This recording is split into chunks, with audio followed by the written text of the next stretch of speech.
So we're back again with some more mysterious One Punch Man character backstories, because I said, you know, if the last video got some traction, then probably do another one, and it did, and that's cool. So decided to put another poll out there, and it turns out that you guys are super interested in God's backstory this time. And in second, we had Saitama's backstory. And by that, I mean, like, what was going on with him before the tracksuit stuff. Because believe it or not, we don't really know much about that. And then I put the Ninja Leader, Overgrown Rover, and Darkshine, but I'm mainly just going to be talking about God in this video. So previously, I talked about Blast, Watchdog Man, and Drive Knight, and it was much easier to try to come up with a backstory for them because we had, you know, more info on them than we do with this guy. And that being said, it's going to be more difficult in this video, so bear with me. But to be honest, I think I'm more or less close to what the truth is, unless one has like some crazy twist left turn reveal that none of us see coming, or at least I just don't see coming. But anyway, some of you might not know this, but this character has existed in the One Punch Man canon for like a couple years now. I think he debuted maybe like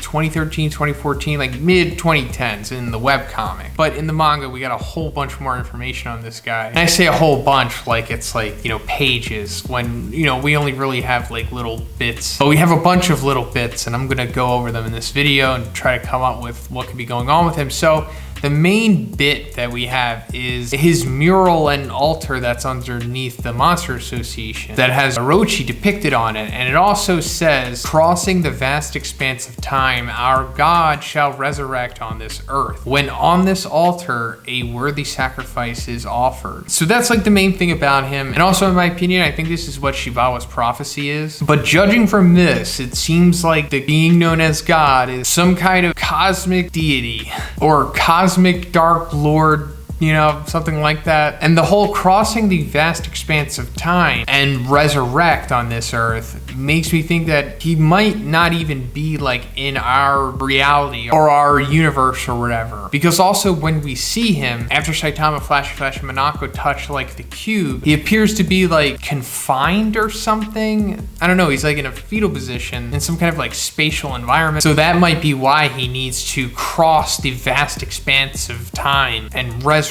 And that's also probably why he needs a sacrifice as powerful as Orochi in order to do it. So maybe he doesn't have like a corporeal form or something. And also that can play into why he's so interested in the earth, because that's the other thing about God. He wants the earth for some reason. It's also implied that he might have sent Vaccine Man in the first episode / chapter. And you know, we also saw that he gave Homeless Emperor powers because of his disdain for the humans and what they have done to the earth. And maybe he's interested in the earth because he's going to use it for some reason. A reason that's not altruistic, because it seems like maybe he does have an altruistic goal because he's mad at the humans for damaging the earth. But maybe it's because he needs the earth to be healthy so he can like eat it or something, you know, kind of like Galactus. And that's kind of the vibe that I'm getting from this guy. Maybe he is kind of like a Galactus type figure. He's like this super powerful dark, you know, deity, and he goes around and like eats planets or something to like sustain himself. But as for why he's possibly trapped, or why he needs to cross the vast expanse of time, or why he needs this whole mural and altar and all of this ritual stuff, that remains to be seen. It's possible that somebody did that to him, kind of like how like Sukuna is in Jujutsu Kaisen. Like he was like more or less the one above all back in his prime, but then something happened to him. His fingers were like scattered all about, and he'll only be whole once they all come together. And we see kind of like parallels with that in this series with like the cubes, which aren't fully explained yet, but we know that like if you touch them, you're able to like communicate with him. And we also know that there's like many of them, one that was even apparently found in space. So either the cubes are like part of him or something, or he sent them out through space himself to maybe find planets that have like intelligent life, or just the specific planets that he needs to eat.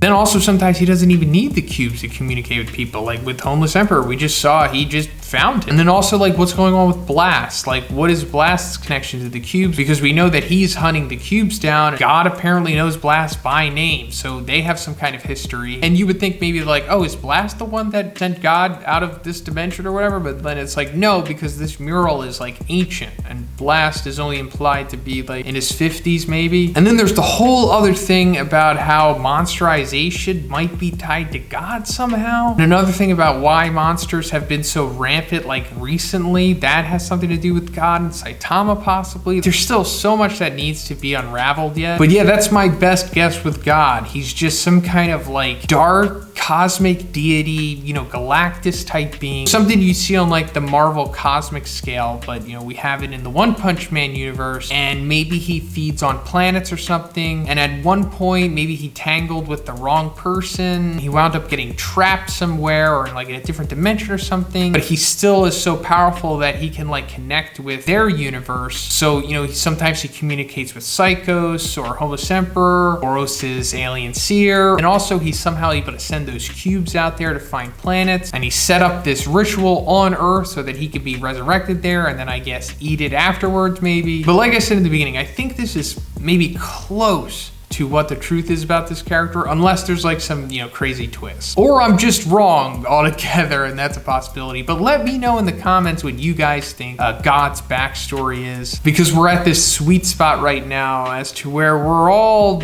more or less have like the same odds of being correct, I guess. Now, as for Saitama's backstory, the only thing that I personally know is from this interview that one did. I don't remember exactly where it's from, I'm sorry, but I could put it up on the screen and maybe you can find the source of this yourself. One was asked, like, what did Saitama do before he became jobless? And he said he was working part-time at a convenience store. So that's it. So this is like one of the very, very few things that we actually know about Saitama before like Road to Hero and after the 200 yen bonus chapter, like when he was a little kid. And I'm thinking that maybe we'll never fully know Saitama's backstory. Another big question about Saitama is like, who is his family? You know, who are his parents? What happened to them? Where are they? And those are valid questions, but it's like Saitama is a different kind of MC. I mean, obviously he's special. And I'm thinking that he doesn't necessarily need the same type of structure or backstories that other MCs have, such as like a family or what was going on before he removed his limiter. You know what I mean? I mean, it's cool that one showed us what was going on when he was like a little kid, but even then it only showed so much. We didn't even get a glimpse of his family. So that's as much as I know about Saitama's backstory, but I'm sure some of you super hardcores out there might have found some more information lurking in the audiobooks, because I think there is some info out there, but not like too much. Maybe it doesn't matter, and maybe we don't really need to know or even are supposed to know. Maybe there is supposed to be like this air of mystery about Saitama that will always be there. But yeah, that's pretty much it for the video today, guys. If there are any more mysterious backstories in One Punch Man that you'd like to know, let me know, but I think we might have covered them all, or at least the ones that you are most interested in. But yeah, let me know what you guys think about Saitama's backstory and God's backstory in the comments. And if you like the video, guys, please give it a like and please subscribe if you haven't already.